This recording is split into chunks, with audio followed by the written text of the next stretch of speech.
بالوں کو رنگنے کے بارے میں کچھ ارشاد فرمائیں. ہاں جی، بالوں کو رنگنا جائز ہے میرے بھائی؟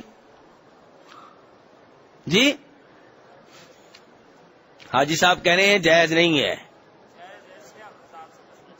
جی میرے بھائی مسلم شریف کی روایت ہے، کس کتاب کا حوالہ دے رہا ہوں، کہ نبی علیہ الصلوۃ والسلام کے پاس جناب ابو بکر صدیق رضی اللہ عنہ کے والد گرامی کو لایا گیا تو ان کی داڑھی کے بال بھی سفید تھے، سر کے بال بھی سفید تھے. آپ علیہ الصلوۃ والسلام نے فرمایا کہ ان کی داڑھی کا اور سر کے بالوں کا رنگ تبدیل کر دو، لیکن کالے رنگ سے بچنا. تو اس سے کیا معلوم ہوا کہ سفید بالوں کو رنگین کرنا جائز ہے یا بہتر ہے؟ بہتر ہے. جائز نہیں بلکہ کیا ہے؟ بہتر ہے. لیکن کالا رنگ نہ ہو، خالص کالا رنگ نہیں ہونا چاہیے.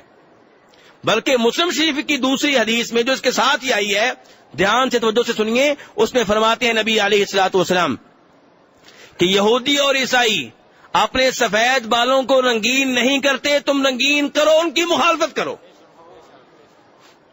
تو رنگین کرنا بہتر عمل ہوا یا جائز ہوا؟